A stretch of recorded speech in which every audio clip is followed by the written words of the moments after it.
Good morning. So just to review a series of discoveries last night, I was already aware that such movies as Dune and Xanadu, 1984 and 80 respectively, were deliberately, if you will, marked down to the box office. They were lost leaders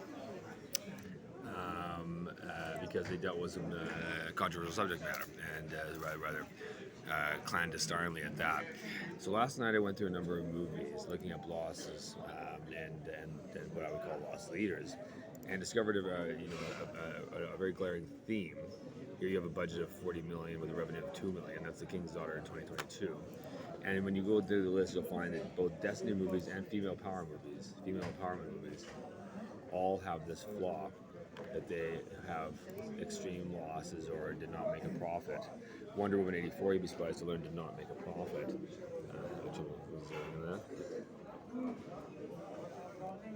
but that really says something.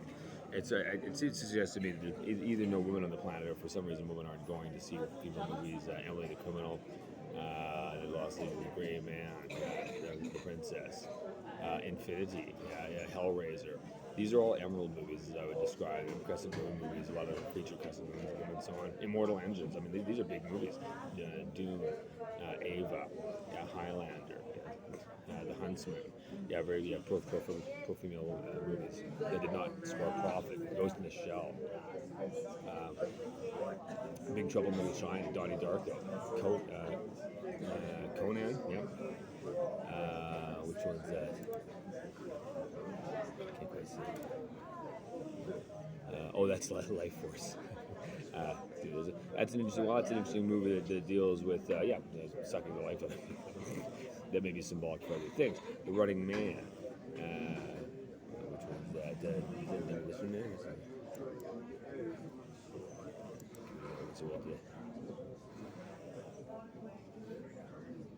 Can't quite see.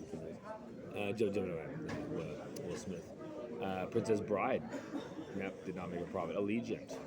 Yes, Barbarella. Contact, starring Jodie Foster. G.I. Jane, starring Demi Moore. Yes, Dread. Legend by Ridley Scott, starring Tom Cruise, Mia Sara, Tim Curry.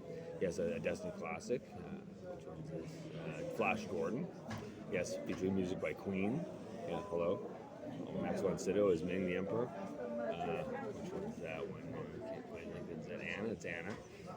We got Dark City, another cult classic. It's actually a Destiny classic, but certainly describes what we go through. Ender's Game. Is that Heinlein? Heinlein classic? Freaking Labyrinth with David Bowie and Jennifer Connelly.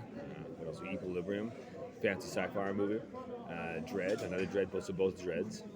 And the Punisher movies. Yeah, so also the vigilante type movies. Yeah, or Swift Authority. Which one's that? I can't quite see. And my internet is not working. What's I can't read it. Red Sonja.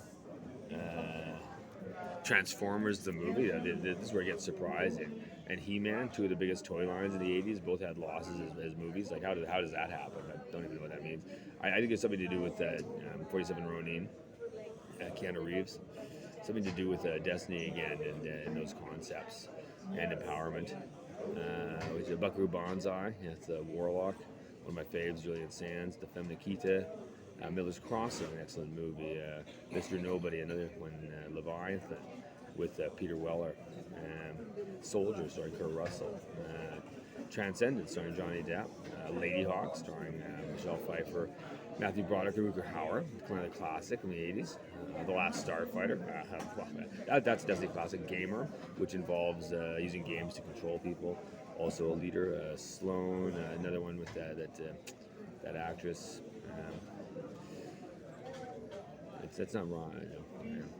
And Lord of the Rings, the animated classic, 1978, by way of comparison, made a profit. Things after 1980 ceased making profits. Reminiscence, starring Hugh Jackman, which is another film about being in love with a woman and mind tech. He was again a huge loss.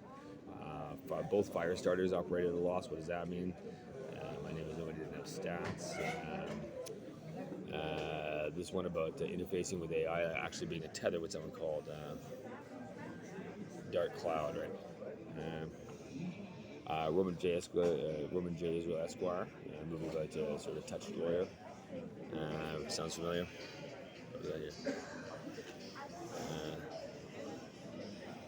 The Neon Demon, the female movie, Anon, Clive Owen, and Starlet, I like what's her name.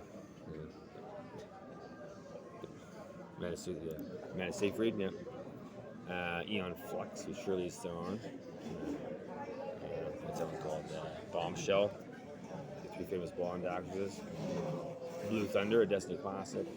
Videodrome, a Destiny classic. Harley Davidson, the Marble, a Destiny classic. The Stepford Wives, which of course is what goes on in space. Sphere, which is another psychological thriller of some importance. Sharon Stone, Dustin Hoffman, Samuel L. Jackson, Lee Schreiber. Dreamcatcher, which is the name of my law firm. The lost leader, Johnny Mnemonic. There's the Firestarter. Ultraviolet, starring Mila Jovovich. Starman, starring Jeff Bridges. Krull, another Destiny classic. Whippet, starring the Canadian Page. Domino, Keira Knightley. Serial Mom, Kathleen Turner, and that's where I ended the list there.